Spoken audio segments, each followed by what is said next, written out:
கண்ணதாசன் அவர்கள் கொஞ்சம் தாமதமாகவே விழாக்களுக்கு வருகிற பழக்கமுடையவர். ஆனால் அதை தவறு என்று புரிந்து கொண்டே அவர் சொல்வார், இந்த உலகத்திலே எத்தனையோ மதம் இருக்கிறது, இந்து மதம், இஸ்லாம் மதம், கிறிஸ்துவ மதம், இந்த மதங்களெல்லாம் தங்களுக்குள் பலவிதமான கருத்து வேறுபாடு உடையவை.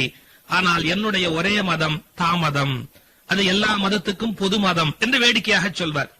நகைச்சுவையாக இது கேட்பதற்கு நன்றாக இருக்கும். ஆனால் தாமதம் என்கிற மதம் உண்மையிலேயே எல்லா நாடுகளையும் விட்டு நீக்கப்பட வேண்டிய மதம். ஏனென்றால் அது மனித குலத்தையே சாகடிக்கக்கூடிய வலிமையுடையது. இந்த தாமதம் எப்படி ஏற்படுகிறது, எப்படி சரி செய்யலாம்? 2-3 விஷயங்கள் சொல்லுகிறேன். 9 மணிக்கு அலுவலகம்.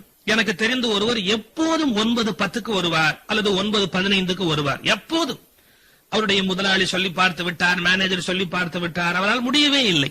அவர் சொன்னார், நான் என்ன செய்வது, எப்போது பார்த்தாலும் 9 மணி அலுவலகம் என்று ஓடி அடித்துக் கொண்டு வருகிறேன், எனக்கு அது 9:15 ஆகிவிடுகிறது என்று வருத்தப்பட்டார்.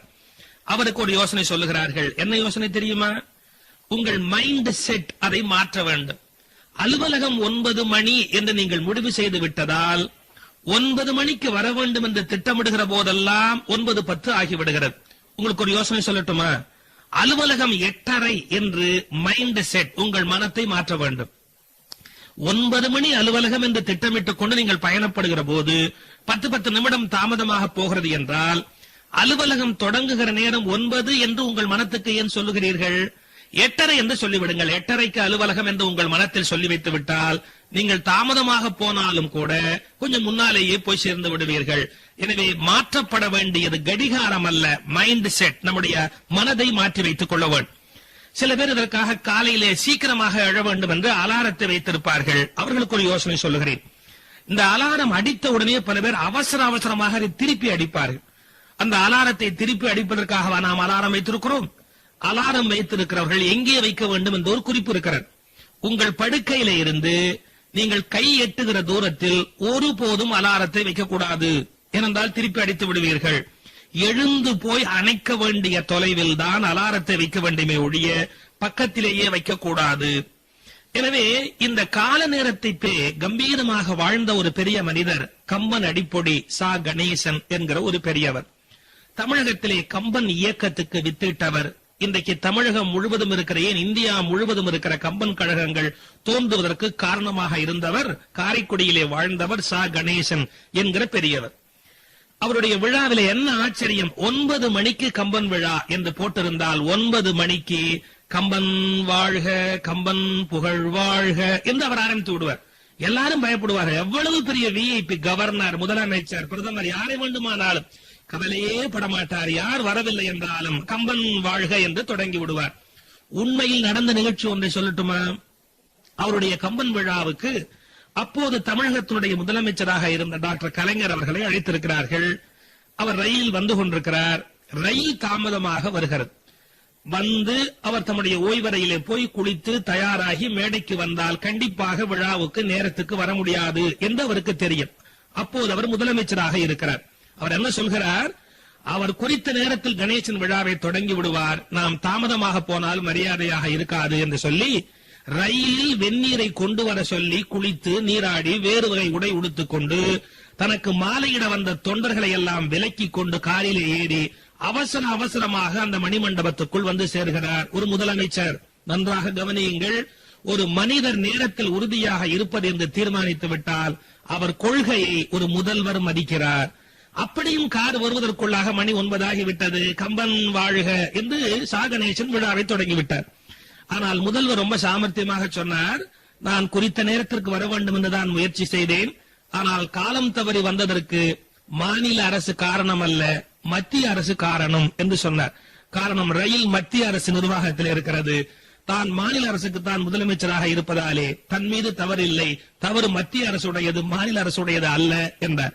இதை எதற்காக சொல்லுகிறேன்? நேரம் தவறாமை என்பதை ஒரு மனிதர் கடைபிடித்தால் உன்னதமான ஒரு முதல்வர் கூட அதை கடைபிடிக்க தயாராக இருக்கிறார் என்பதற்கு இது ஒரு அடையாளம். நடிகர் திலகம் சிவாஜி கணேசன் அவர்கள் நடிப்பதற்காக வருகிறார் என்று சொன்னால் எத்தனை மணிக்கு ஷூட்டிங் என்று சொல்லுகிறார்களோ அத்தனை மணிக்கு மேக்கப்போடு தயாராக இருப்பார். இதை நான் சொல்லவில்லை, அவரோடு நடித்த ஒரு இளம் நடிகர் சொல்கிறார். ஒரு நாளாவது அவருக்கு முன்னால் நான் வர வேண்டும், அந்த ஷூட்டிங் ஸ்பாட் அந்த இடத்துக்கு வர வேண்டும் என்று நினைப்பேன். என்னால் முடியவே இல்லை. எனக்கு முன்பாக அவர் வந்து உட்கார்ந்திருப்பார் என்று சொன்னார். என்ன குறிப்பு? ஒரு தலைமுறையே நேரத்தை எப்படி மதித்துக் கொண்டிருக்கிறது என்பதற்கு இது அடையாளம். தமிழ்நாட்டிலே முத்தமிழ் காவலர் கியாபே விஸ்வநாதன் என்கிற ஒரு பெரியவர் இருந்தார். நேரம் தவறி விழா ஆரம்பித்தால் துடித்து போய் விடுவார். அந்த தங்கி இருக்கிற அறையிலேயே குறுக்கும் நெடுக்கும் நடப்பார். நாம் மேடைக்கு போய் ஆரம்பிக்கலாம் வாருங்கள். எப்படி? விழா அமைப்பாளர் விழாவை தொடங்கவில்லை என்றாலும் நாம் போய் விழாவை தொடங்கலாம் என்று சொல்வார் முத்தமிழ் காவலர் கியாபே விஸ்வநாதன் அவர்கள். ஒரு முறை நான் ஒரு விழாவுக்கு போனேன். 6 மணிக்கு ஆரம்பிக்க வேண்டிய விழா. நான் போய் உட்கார்ந்து இருக்கிறேன். 7 மணிக்கு தொடங்கினார். அப்போது சொன்னார்கள், மன்னிக்கவும் 1 மணி நேரம் தாமதமாகிவிட்டது என்றார்கள். நான் கோபமாக சொன்னேன், என் எதிரில் 1000 பேர் இருக்கிறார்கள். இது 1 மணி நேர தாமதம் அல்ல, 1000 மனித மணி இங்கு பாழாக்கப்பட்டது. எப்படி? 1000 மனித மணி இங்கு பாழாக்கப்பட்டது. எனவே நேரம் தவறாமை என்பது மிக முக்கியமான ஒரு பண்பு. ஒரு ரயில் 7:40க்கு வர வேண்டும். பிளாட்பாரத்தில் ஒருவர் நின்று கொண்டிருந்தார். அது எங்க சார் வரப்போகிறது என்றார் இன்னொருவர். அவர் சரியாக 7:40க்கு உள்ளே வந்தது. பார்த்தீர்களா, ரயில் சரியாக 7:40க்கு வந்து விட்டது என்று இவர் சந்தோஷப்பட்டார். அவர் சொன்னார், இது நேற்றைக்கு 7:40க்கு வர வேண்டிய ரயில் கொஞ்சம் தாமதமாக வந்திருக்கிறது என்று. இப்படி இருந்தால் நாடு தேடுமா? தொலைக்காட்சிகளை நன்கு பார்க்கிறவர்களுக்கு ஒரு சின்ன தொழில் ரகசியம் தெரிந்திருக்கும். பிரைம் டைம் என்று ஒன்றை குறிப்பிடுவார்கள். நல்ல நிகழ்ச்சிகளை ஒளிபரப்புவதாக இருந்தால் குறிப்பிட்ட நேரத்தில் ஒளிபரப்புங்கள் என்று நிகழ்ச்சி தயாரிப்பாளர்கள் கேட்பார்கள். இல்லை இல்லை, அது பிரைம் டைம், ரொம்ப காஸ்ட்லி என்று தொலைக்காட்சி நிறுவனத்திலே பதில் சொல்வார்கள். அது என்ன பிரைம் டைம்? ஞாயிற்றுக்கிழமைகளிலே ஒரு 10 மணிக்கு ஒரு நிகழ்ச்சி ஒளிபரப்பாகிறது என்று சொன்னால் வீட்டில் எல்லாரும் சேர்ந்து உட்கார்ந்து பார்ப்பார்கள். ஞாயிற்றுக்கிழமை விடியற்கால 6 மணிக்கு ஒரு நிகழ்ச்சி போட்டால் யாராவது பார்ப்பார்களா? பார்க்க மாட்டார்கள். சார், இன்னைக்கு ஒரு நாள் தான் ஓய்வு, கொஞ்ச நேரம் தூங்கலாம் என்று நினைப்பார்கள். ஞாயிற்றுக்கிழமையிலே 10 மணி என்பது ஒரு அருமையான பிரைம் டைம். எல்லாரும் எழுந்து காஃபி குடித்து கொஞ்சம் ஓய்வாக மகிழ்ச்சியாக இருக்கிற நேரம். கண்டிப்பாக பார்க்கலாம் என்று தோன்றும். அதுபோல சனிக்கிழமை இரவு கொஞ்சம் தாமதமாக நிகழ்ச்சிகளை ஒளிபரப்பினாலும் பார்த்துக் கொண்டிருப்பார்கள். ஏனென்றால் மறுநாள் ஞாயிற்றுக்கிழமை கொஞ்சம் மெதுவாக எழலாம், அலுவலகம் போக வேண்டிய கட்டாயம் இல்லை. எனவே சனிக்கிழமை இரவு நிகழ்ச்சி என்றால் அதற்கு ஒரு முக்கியத்துவம் உண்டு. இதையெல்லாம் தொலைக்காட்சி தொழில் ரகசியத்தில் பிரைம் டைம் என்று குறிப்பிடுவார்கள். அதாவது மிக முக்கியமான நேரம், அதற்கு விலை கூட. அந்த நேரத்தில் காட்டப்படுகிற ஒளிபரப்பப்படுகிற விளம்பரங்களுக்கு கட்டணமும் கூடுதல். ஏனென்றால் அது பிரைம் டைம், பலரால் பார்க்கப்படுகிற ஒரு நேரம். இப்படி வாழ்க்கையிலேயும் சில பிரைம் டைம் இருக்கிறது. டைம் பிரைம் என்பது மட்டுமல்ல, நம்முடைய வாழ்க்கையிலேயே பிரைம் டைம் என்று ஒன்று இருக்கிறது. மிக மிக மிக மிக பொன்னான நேரம் என்று ஒரு நேரம் இருக்கிறது. அது என்ன தெரியுமா? இளம் வயது. இளம் வயதிலே எவ்வளவு படித்தாலும் மனதிலே தங்கும். நம்புவீர்களா? 35 லட்சம் வருடங்களுக்குரிய விஷயங்களை உங்கள் மூளைக்குள்ளே நீங்கள் பதிவு செய்து வைத்துக் கொள்ளலாம் என்று குறிப்பிடுகிறார்கள். அப்படியானால் எவ்வளவு விஷயங்களை தாங்கக்கூடிய கம்ப்யூட்டர் நம்முடைய பிரைன் என்று யோசித்து பாருங்கள். அந்த இளம் வயது எல்லாம் நன்றாக இருக்கிற காலம். அந்த காலத்தில் இளம் வயதில் we have plenty of time, நிறைய நேரம் நம்முடைய கையிலே இருக்கிறது. ஆனால் இளம் பிள்ளைகள் என்ன செய்கிறார்கள்? அந்த நேரத்தை எப்படி பயன்படுத்த வேண்டுமோ அப்படி பயன்படுத்துவதில்லை. அப்புறம் பார்த்துக் கொள்ளலாம், அவசியம் வருகிற போது பார்த்துக் கொள்ளலாம். necessity makes a man, அவசியம் தான் ஒரு மனிதனை தீர்மானிக்கிறது, பிறகு பார்க்கலாம் என்று சொல்லும். நடக்காது நண்பர்களே. அந்த பிரைம் டைம் என்று சொல்கிறார்கள் அல்லவா, வாழ்க்கையினுடைய அந்த பொற்காலம். அந்த நேரத்தில் நீங்கள் சேகரித்த விஷயங்கள் தான் வாழ்நாள் முழுவதும் உங்களுக்கு காப்பாற்றப் போகிறது. இதே போல தொழில் துறையில் நாம் முன்னுக்கு வருகிற போதும் அந்த காலம், அந்த குறிப்பிட்ட நேரம் என்பது மிக மிக முக்கியம். ஒரு சின்ன நகைச்சுவை சொல்கிறேன். ஒரு நண்பர் ஒரு வீட்டுக்கு சாப்பிட போயிருக்கிறார். ஒரு மாலை நேரம். அந்த வீட்டிலே ஏதோ ஒரு இனிப்பு கொண்டு வந்து வைத்திருக்கிறார்கள், தேங்காய் பருப்பி மாதிரி ஏதோ ஒன்று கொண்டு வந்து வைத்திருக்கிறார்கள். கூடவே சாப்பிடுவதற்காக வாழைப்பழம் வைத்திருக்கிறார்கள். ஆனால் ரெண்டுமே சாப்பிட முடியாது. தேங்காய் பருப்பி ஒரு சங்க காலத்திலே செய்து என்று வைத்துக் கொள்ளுங்களேன், ரொம்ப பழசு. பழமா ஒரே காய், சிப்ஸ் போடலாம், அந்த அளவுக்கு காயாக கொண்டு வந்து வைத்து விட்டார்கள். அவர் ரொம்ப சிரமப்பட்டு அதை ஒரு மாதிரி சாப்பிட்டு முடித்ததோடு அந்த வீட்டுக்காரர் ஒரு கேள்வி கேட்டார். பர்பி எப்படி இருந்தது என்று ஒரு ஆராய்ச்சி வேறு அவர் கேள்வி கேட்டார். என்ன பதில் சொல்ல முடியும்? அதுல என்ன தவறு இருக்கிறது? தேங்காயில் இருந்து தானே செய்யப்பட்டிருக்கிறது, இனிப்பாக இருந்தது, சரியாக இருந்தது. ஒரே ஒரு தப்பு, அது சென்ற நூற்றாண்டிலே செய்யப்பட்டது, நான் இந்த நூற்றாண்டிலே வந்திருக்கிறேன், கொஞ்சம் தாமதமாக வந்து விட்டேன், காலம் தாமதமாக வந்து விட்டேன். ஆஹா, அது உங்களுக்கு பிடிக்கவில்லை என்றால் பழம் சாப்பிட்டு இருக்கலாமே என்றார். பழத்திலும் ஒன்றும் குற்றம் இல்லை, அது வாழை மரத்தில் தான் வந்திருக்கிறது. ஆனால் அதை பொறுத்தளவிலே ஒரு வாரம் முன்னதாக வந்து விட்டேன். பர்பையை பொறுத்தளவிலே ஒரு மாதம் தாமதமாக வந்து விட்டேன். அந்த பழத்தை பொறுத்தளவிலே ஒரு வாரம் முன்னதாக வந்து விட்டேன். இனிமேல் அவ்வப்போது சொல்லி அனுப்புங்கள், அவ்வப்போது வந்து சாப்பிடுகிறேன். இது வேடிக்கையாக இருக்கலாம். அந்தந்த காலத்தில் அதை எதை செய்யவில்லை என்றால் வீணாக போய்விடும். எனவே அந்த காலம் என்பது மிக முக்கியம். அர்ஜுனனுக்கு வயதாகி அவன் நடந்து வந்து கொண்டிருக்கிறான். பாரத கதையிலே பாருங்கள், பெண்களை யாரோ சில பேர் கேலி செய்கிறார்கள். அவருக்கு கோபம் வருகிறது, வில்லை எடுத்து அம்பு விடுகிறான். யார் மீதும் குறிபார்த்து அது போகவில்லை, முடியவில்லை. ஒரு காலத்தில் வில்லால் உலகத்தை கலக்கிய அர்ஜுனனால் தன் முதுமை காலத்தில் யாருக்கும் எந்த உதவியும் செய்ய முடியவில்லை என்று கதை வருகிறது. எனவே அந்த காலத்தில் முடிக்கவில்லை என்றால் வேறு எந்த காலத்திலும் முடிக்க முடியாது. ஒரு பேச்சாளருக்கு ஒரு பிரைம் டைம், பொற்காலம் வரும். ஒரு எழுத்தாளருக்கு ஒரு பொற்காலம். என்ன எழுதினாலும் போடுவதற்கு பத்திரிகை தயாராக இருக்கும். ஒரு எழுத்தாளர் சொன்னார், நான் என் வீட்டில் எழுதி போடுகிற லாண்டரி பில்லை கூட போடுவதற்கு பத்திரிகைகள் தயாராக இருக்கின்றன என்று. அந்த மாதிரி காலம் வருகிற போது அதை பயன்படுத்திக் கொள்ள வேண்டும். அது மிக மிக முக்கியம். காலம் என்பது வெறும் கடிகாரத்தோடு சம்பந்தப்பட்டது அல்ல என்று நான் சொல்லி இருக்கிறேன். அது ஒரு தத்துவம். அதனால்தான் யமன் என்கிற மரண தேவதையை கூட காலம் என்று சொன்னார்கள். காலம் செய்வதை வேறு யாரும் செய்ய முடியாது. ஒரு வேடிக்கை சொல்லட்டுமா? ஒரு விதையை நாம் மண்ணில் போடுகிறோம், அந்த விதை முளைக்கிறது, செடியாகிறது, கொடியாகிறது, பூக்கிறது, காய்க்கிறது. எல்லாம் எதனால்? காலத்தால். ஒரு காலத்தில் விதையாக இருந்தது, வளர்ச்சி என்கிற ஒன்றை பெற்று பூத்து காய்த்து இனவிருத்தி செய்து விதவிதமான மாறுதலை அடைவதற்கு என்ன காரணம்? அந்தந்த காலத்தில் அது அது நடக்கிறது என்று சொல்வோம். ஒரு காலம் வருகிற போது வளர்ச்சி வரும், ஒரு விதமான உயர்ச்சி வரும், ஒரு விதமான தேய்வும் வரும், இல்லையா? ஒருவர் போய் மருத்துவத்துல சொல்லுகிறார், ஐயா கால் முட்டு, எனக்கு வலது கால் முட்டு வலிக்கிறது என்றார். மருத்துவர் தட்டி பார்த்து விட்டு, அவருக்கு 80 வயதுக்கு மேலே, தட்டி பார்த்து விட்டு சொன்னார், என்னையா செய்வது, உங்களுக்கு வயதாகி விட்டது என்றார். அவர் விசித்திரமாக கேட்டார், இடது காலுக்கும் அதே வயதுதானே ஆகிறது, அது ஏன் வலிக்கவில்லை என்று கேட்டார். இவருக்கு என்ன பதில் சொல்ல முடியும்? வயதாகிவிட்டால் உடம்பிலே ஒரு பகுதி ரிப்பேர் ஆக போய்விடும், முதுமை வந்து விட்டது, அதனாலே உங்களுக்கு இப்படி வந்து விட்டது. உண்மைதான். 25 வயதிலே அவர் ஃபுட்பால் பிளேயர். அதே கால் வைத்துக் கொண்டு அவர் எத்தனை பந்துகளை உதைத்திருக்கிறார், என்ன பலசாலியாக ஆடி இருக்கிறார். 80 வயதிலே அவரால் அதை முடியவில்லை. அது காலத்தின் கோலம் என்று சொல்வோம். அவரை வளர்த்ததும் காலம், அவரை வாழ வைத்ததும் காலம், அவரை வீழ்த்துவதும் காலம். காலம் ஆக்கவும் செய்யும், காலம் அழிக்கவும் செய்யும். காலத்தின் வலிமையை நாம் நன்கு புரிந்து கொள்ள வேண்டும்.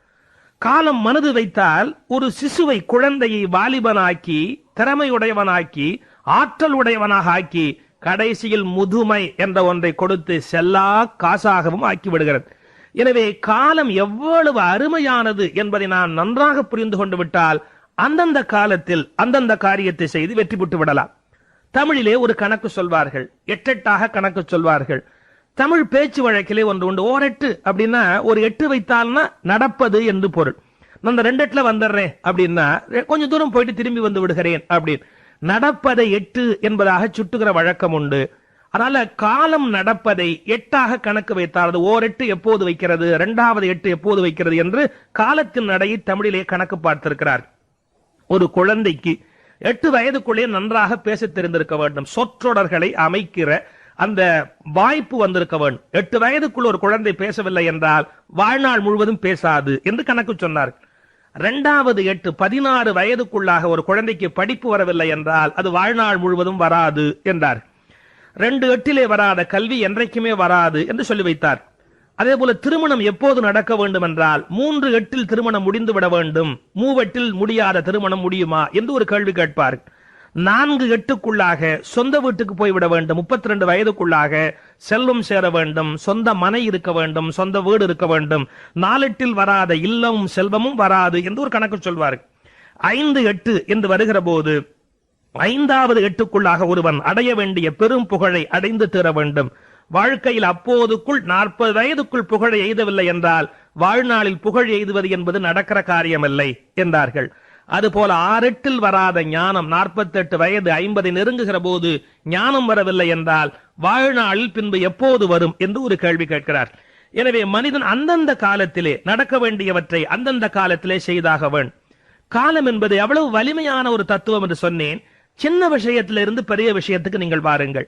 வீட்டிலே அரிசியை வேக வைக்கிறோம். ரைஸ் குக்கர் என்றே இன்றைக்கு கொண்டு வந்து விட்டது. 20 நிமிடம் ரைஸ் குக்கரில் வைக்க வேண்டும் என்று ஒரு கணக்கு சொல்வார்கள். தண்ணீர் 1:3 என்ற அளவிலே வைத்து நல்ல அரிசியாக இருக்கும் என்றால் அந்த கணக்குப்படி தண்ணீரை வைத்து 20 நிமிடம் அது சரியாக வெந்து விட்டதென்றால் குக்கரை திறந்து பார்த்தால் மல்லிகை பூ மாதிரி ஒன்றோடு ஒன்று ஒட்டாமல் அந்த அரிசி முத்து முத்தாக வெந்திருக்கும். பார்ப்பதற்கே ரொம்ப அருமையாக இருக்கும். அதே நீங்கள் 20 நிமிடத்துக்கு குறைவாக கொஞ்சம் வைத்திருந்தால் தண்ணீர் தனியாக இருக்கும், அரிசி தனியாக இருக்கும். இன்னும் கொஞ்ச நேரம் இருக்கட்டுமே என்ற 5 நிமிடம் நீங்கள் கூட வைத்து விட்டால் அரிசி சாதம் சாப்பிட முடியாது, கூழோ கஞ்சியோ மொத்தமாக ஊற்றி குடிக்க வேண்டியதுதான். அந்த 20 நிமிடம் என்பது எவ்வளவு முக்கியமான விஷயம்.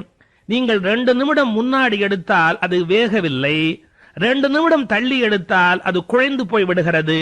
அந்த உரிய காலத்தில் எடுத்தால் சாப்பிடுவதற்கு ஒரு பக்குவம் இருக்கிறது. எனவே ஒரு வேடிக்கையான கதை சொல்வார்கள். இந்தியர்களுடைய நிறம் எப்படி இருக்கிறது, வேறு சிலருடைய நிறம் எப்படி இருக்கிறது, ஐரோப்பிய நிறம் எப்படி இருக்கிறது, அவர்கள் வெள்ளையாக இருக்கிறது என்று பெருமைப்பட்டுக் கொண்டார்கள். ஒரு சில பேர் உலகத்திலே கருப்பாக இருக்கிறார்களே என்று பெருமைப்பட்டுக் கொண்டார்கள். சர்வபடி ராதாகிருஷ்ணன் சொன்னார், கடவுள் ஒரு கேக் செய்தார், அந்த கேக் வெந்திருக்கிறதா என்று அவசரமாக திறந்தார், அவர்கள் வேகாமலேயே வெளியில் வந்து விட்டார்கள், அவர்கள் வெள்ளையர்கள். அடுத்து சரியான நேரத்தில் எடுத்தார், அவர்கள் இந்தியர்கள். கொஞ்சம் விட்டு விட்டு எடுத்தார், கருகி போய் ஒரு இனம் உலகத்தில் தோன்றிவிட்டது என்றார். எனவே எந்த நேரத்தில் எந்த காலத்தில் எது நடக்க வேண்டுமோ அந்த காலத்தில் நடந்தால் அதற்கென்று ஒரு மரியாதை இருக்கிறது. மனிதர்களுக்குள் வேறுபாடு உண்டு. இவர் ரொம்ப பெரிய பணக்காரர், இவர் ஏழை, இவர் கொஞ்சம் நடுத்தரமான பணக்காரர். இப்படியெல்லாம் பண பலத்தில் வேறுபாடு பல வகையில இருக்கும். இவருக்கு 1 கோடி ரூபாய் இருக்கிறது, இவருக்கு 10 லட்சம் ரூபாய் இருக்கிறது, இவருக்கு 2 லட்சம் ரூபாய் கடன் இருக்கிறது என்றெல்லாம் பண பலத்தில் மனிதர்களுக்குள் வேறுபாடு உண்டு. அதே மாதிரி உடல் நலத்தில் மனிதர்களுக்குள் வேறுபாடு உண்டு. என் நண்பர் ஒருவர் மாறுதட்டிக் கொள்வார், எனக்கு எந்த வியாதியுமே வந்ததில்லை என்று பெருமையாக சொல்வார். இன்னும் சில பேர் ரொம்ப பெருமையாக சொல்வார்கள், சர்க்கரை எங்க பரம்பரையிலேயே